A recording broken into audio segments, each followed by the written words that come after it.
صدمے کی بات ہے، غصے کی بات ہے، ندامت کی بات ہے، بے بسی کی بات ہے، سمجھ نہیں آ رہی کیا کروں، دیوار سے ٹکر ماروں، کیا کروں۔ آپ کو یاد ہے کچھ روز قبل ہمارے خیبر پختونخوا کے وزیر اعلیٰ عظیم انقلابی رہنما جو ہیں علی امین گنڈا پور، انہوں نے اعلان کیا تھا کہ یہ جو ایپیکس کمیٹیاں ہوتی ہیں اور جو پاکستان کی نیشنل سیکورٹی کمیٹی ہوتی ہے، اس کو نہیں پتا کہ افغانستان کو کیسے ہینڈل کرنا ہے۔ چونکہ ہماری یعنی ان کی علی امین گنڈا پور صاحب کی اور افغانستان کی زبان ایک ہے، تو صرف وہ افغانستان کو سمجھتے ہیں، ویسے افغانستان میں دری بھی بولی جاتی ہے، ان کی اطلاع کلیئر سے شاید انہیں یاد آ جائے، اور بڑے بہت نمبر میں اینی وے جتنا بھی اینی وے۔ اس کے بعد وہ یہاں تک نہیں رکے، انہوں نے کہا کہ میری زمین پہ خون بہ رہا ہے کہ جیسے یہ عدنان اور نصرت جاوید کی زمین نہیں ہے، پختون کا خون بھی میرے لیے اتنا ہی عزیز، اتنا ہی مقدس اور اتنا ہی پریشان۔ تفریق ڈالنے کی وہاں کوشش، سوال ہی پیدا نہیں ہوتا یار یہ کیسے ہو سکتا ہے۔ میں نے جیسے آپ کو اس دن بھی کہا تھا کہ میرے سب سے کلوز، خیر وہ ایکشن کیا ہونا تھا۔ انہوں نے کہا بیٹھو نیشنل سیکورٹی کونسل والوں اور یہ وہ ساری ایپیکس کمیٹیاں لے کر میں ڈیل کروں گا، اور لیکن ایک بات ان کو سراہنا پڑے گا، وہ اپنے وعدے کے پکے نکلے۔ ان کو پتا تھا یہ جو اسلام آباد میں لوگ بیٹھے ہوئے ان کے پلے کچھ نہیں ہے۔ انہوں نے ان کو بڑا باعزت طریقے سے بلایا افغان کونسل جنرل کو، اور اس کے بعد بڑی تصویریں دیں۔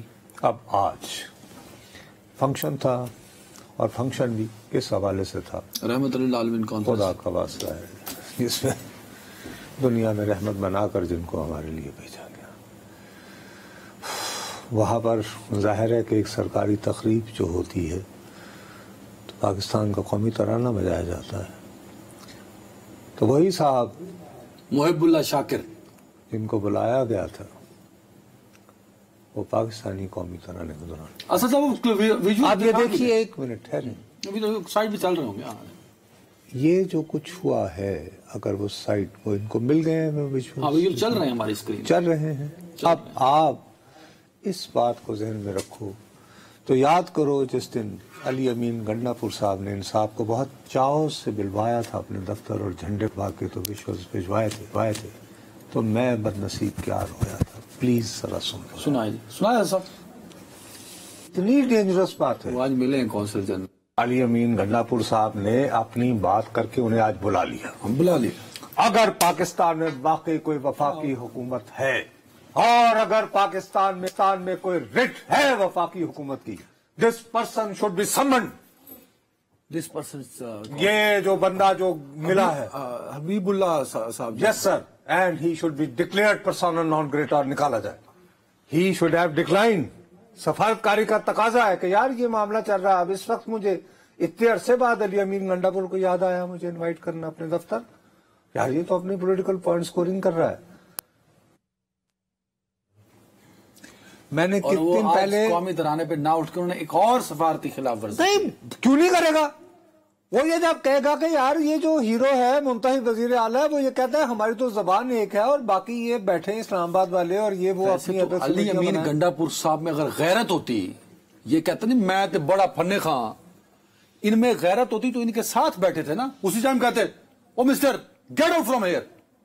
نہیں، سر قومی ترانے کی تذلیل کر رہا ہے، علی امین گنڈا پور صاحب بیٹھے وہاں اپنے آپ کو ہیرو ثابت کرتے پھر رہے ہیں۔ سفارتی عادات جو ہے نا ان کی خلاف ورزی ہو جاتی ہے۔ دوسرا میرے قومی ترانے کی توہین ہو او بھائی تو اور وہ بھی علی امین گنڈا پور کی موجودگی میں۔ اب مجھے بتائیے کہ ماشاءاللہ جو اتنے صحافیوں کی کثیر تعداد پائی جاتی ہے، جو مائک لے کر ہر ایک کے پیچھے جاتے ہو، کیا کسی نے علی امین گنڈا پور سے سوال کیا کیا کہ صاحب آپ نے کیوں نہیں یہ ہمت دکھائی؟ نہیں، ابھی ہوا، کیونکہ میں اس لیے کہہ رہا ہوں کہ ابھی وہ سرفراز بگٹی ہیں بلوچستان کے وزیر اعلیٰ، وہ بھی ایک تقریب میں تھے، قومی ترانہ ہوا اور ایک شخص نہیں اٹھا۔ قومی ترانے کے بعد سرفراز بگٹی کھڑے ہوئے، انہوں نے کہا ہیلو مسٹر، آپ نکل جائیں اس ہال سے۔ کون تھا وہ؟ کوئی اسٹوڈنٹ تھا۔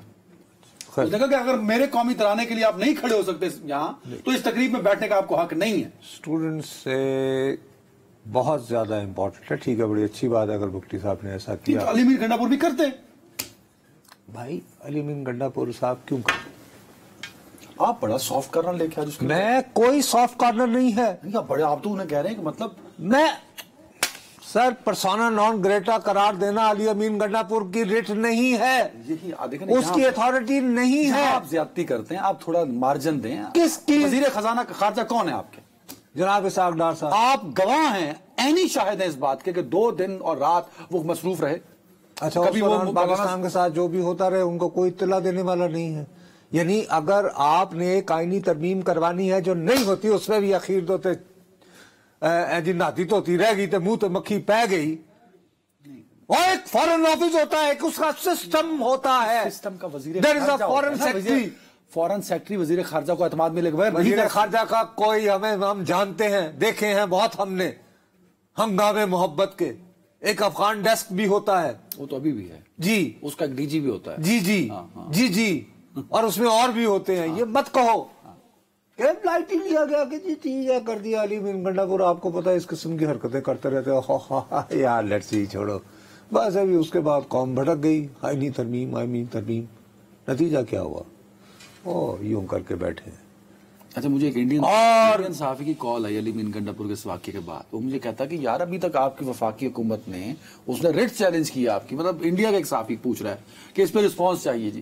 یار ظاہر ہے کہ انڈیا, وہ کہتے ہیں ہمارے اگر یو پی کا یا کس گجرات کا یا کہیں کا وزیر اعلیٰ یہ کرتا, وہ اگلے دن سیٹ ہو جاتا. میرے پیارے دیکھو, آپ پلیز ان کی بات چھوڑو نا. تمہارے انڈیا کے جو حوالہ دے دیا نا یار, انڈیا کے جو صحافی ہیں تمہارے, ظاہر ہے کہ وہ ان کے لیے تو ایک اچھی نیوز بنتی ہے نا. It's a good story to tell.